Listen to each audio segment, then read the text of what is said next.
why do shipments get stuck in customs?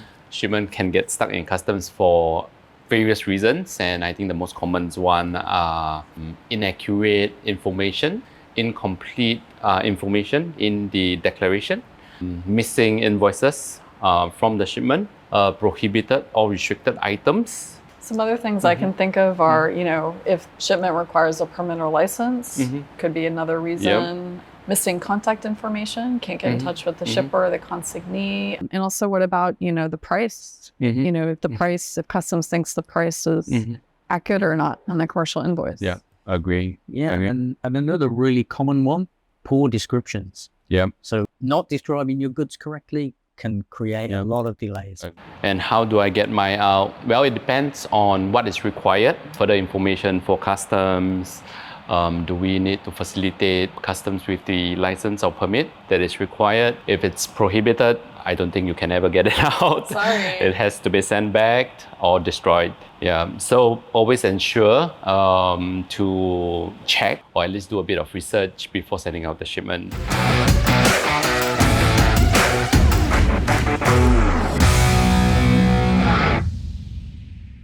All you need to know as a shipper is to really just put how much you paid or how much you've received for the goods, and then your service provider will do the rest. There's some other key pieces of information, as you guys know. So, your transportation charges, any insurance that you've paid, royalties and licenses, which is quite complex, but if you're aware of any assists, any other things I'm forgetting that a shipper should provide? And another impacting factor on valuation is the Incoterms that are used for the transaction. Good point. Good point. That also needs to be very clearly stated and considered when working out what the customs value is, and obviously then the duties and taxes paid.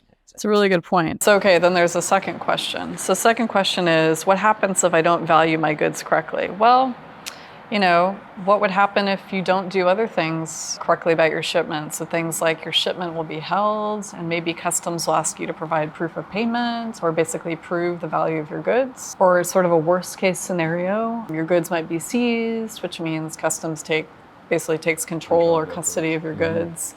Or also you may have to send your goods back. So really, a tip for customers is it's really important to provide the right value, because if you don't, you may actually incur a lot of extra cost because you haven't provided the correct value. Yeah.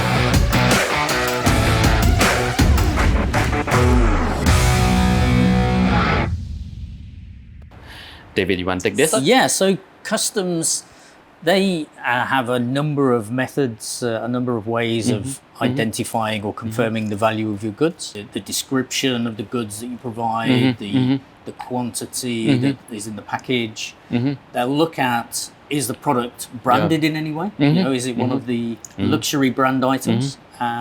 So they'll take a lot of these factors into account when comparing that information with the value that you declare on the commercial invoice.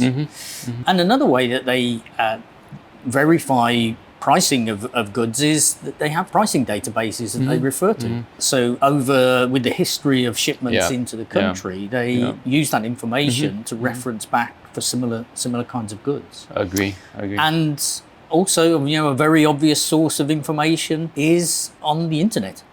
Lots of e-commerce marketplace channels have similar goods, online similar store. pricing. So that's another point of reference that is used sometimes by customs.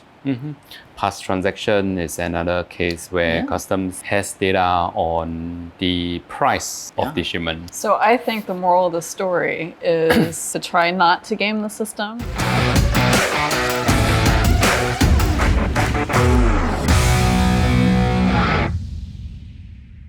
Essentially, shipping internationally involves crossing borders, and governments want to know what's going in and out of the country all of the time. So, one of the reasons for all of the documentation is to provide that information to the customs authorities so that they kind of understand what's being moved around. Another reason for all of the documentation is to allow customs to confirm the amount of duties and taxes payable. So that obviously being a big revenue stream for the authorities is very, very important to them. Another reason for all of the documentation obviously is for products and goods that require permits or licenses to be moved into the country. They kind of confirm that national standards have been met with regards to things like electrical safety or other kinds of goods that can pose a risk to people in the country. By providing things like information like country of origin, that also may actually help to lower your tax liabilities as well across the region while you're shipping. So good for business to take note.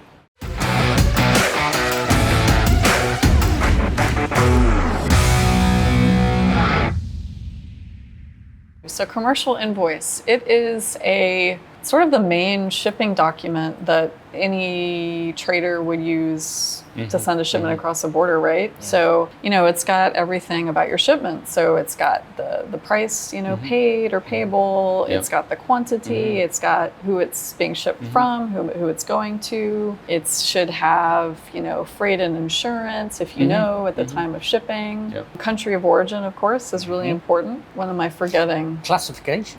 That's a key one for all the reasons we mentioned Very before. important. So if you know your HS code, your tariff classification, include that. And then, of course, Incoterm, the Incoterm of your transaction. Anything else to add? And why do I need one? I mean, quite simply, you have to have it for your shipment. And if you don't have it, we actually can't pick up your shipment. It is the critical document that any shipment needs to cross the border.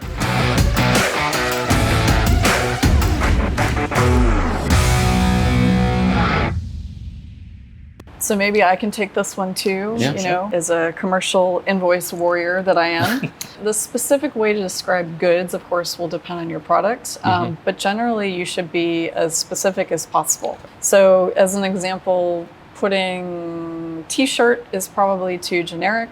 You should put women's t-shirt made out of 60% cotton and 40% polyester as a totally made up example. So the key point is to be specific. And really the reason for that is because depending on what your product is, it's actually going to have a different tariff classification, which is then going to determine potentially different duty and tax rate.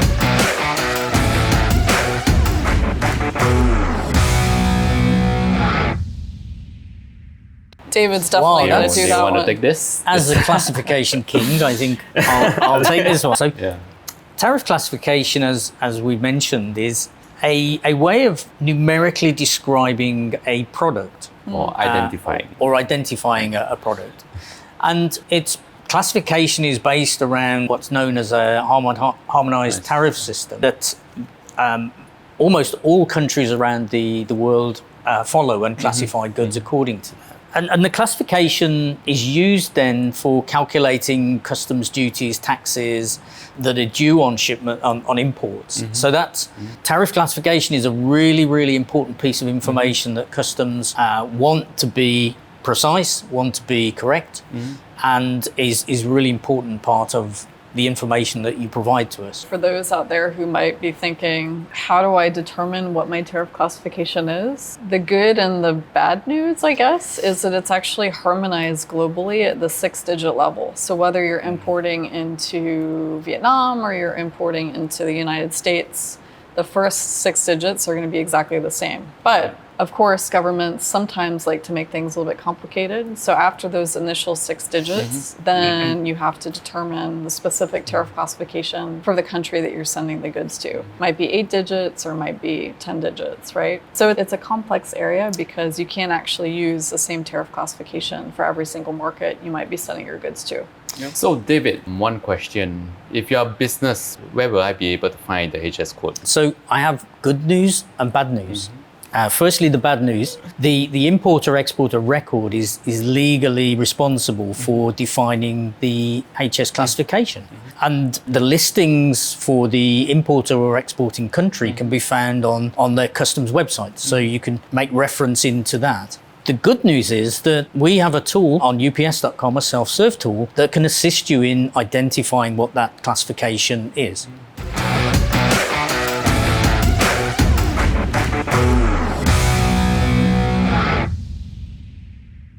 if my components of the goods is sourced in China, for example, shipped into Singapore, manufactured, and then sold in Vietnam, for example, what does country of origin means to them? It has to be considered that it really is different thing for depending on the customs authority that is looking for it on it. It is different for based on the free trade agreement that you look at, because they have different methodology of originating product, right?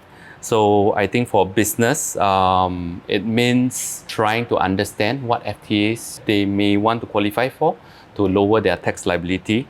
I think for companies that don't want to use a free trade agreement, country of origin is just the last country it's coming from, right? So in your example, it would be Singapore, Yep. right? Yep. But I guess the point is it mostly matters when you're trying to use preferential trade programs and free trade agreements. Yeah. There are consequences if you don't give correct country of origin. Avoiding duties and taxes by claiming a free trade agreement preference when it doesn't qualify can result in some significant penalties from the authorities to you as the shipper.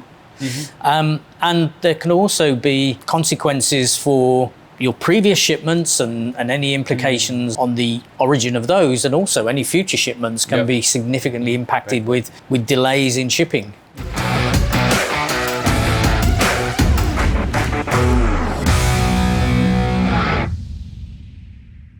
Obscene content, for example, which is pretty clear. Weapons, goods of strategic use, dual purpose goods, for example, optic lenses, which can be used for glasses, and then it can also be used for making optic scope. For example, David, you want to add on that? Strategic goods or dual use is a very pertinent one where, to export from particular countries, you need to apply for export licenses to be able to do that, and certainly to ship into certain countries. Another area that I think from a prohibited items point of view is very relevant is goods that don't comply with the national standards of destination. So other ones are, like certain wildlife products. So for those watching the video who maybe are really into ivory products, just don't ship it. It's probably not going to get to where you want to send it. And then, of course, another big one are drugs, right? And I'm not just talking about, drugs that we read in the news, but things like certain kinds of medicine that might not be approved in a certain country. So there's all kinds of things.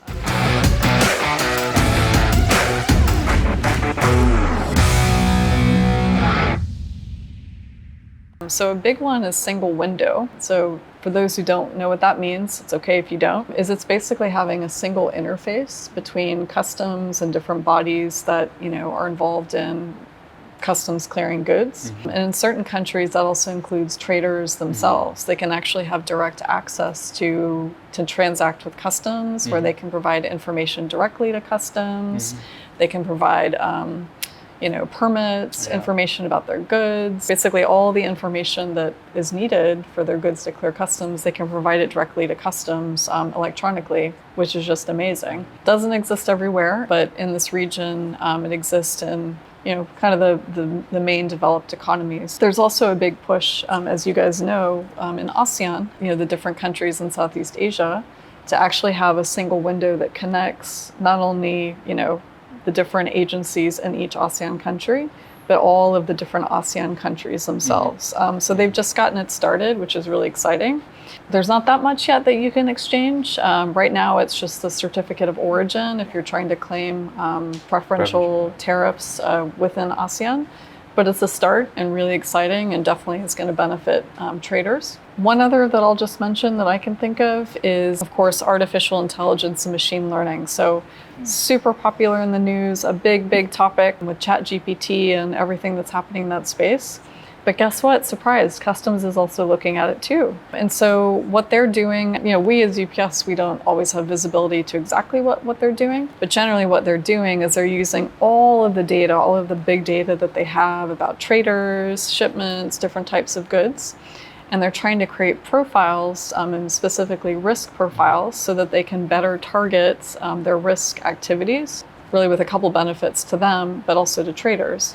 benefit is that they can actually do fewer inspections, so it's less costly for customs, makes them more efficient.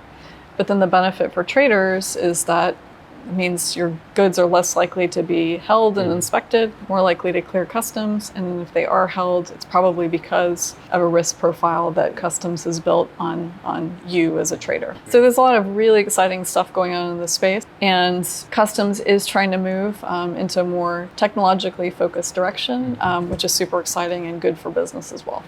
Cool.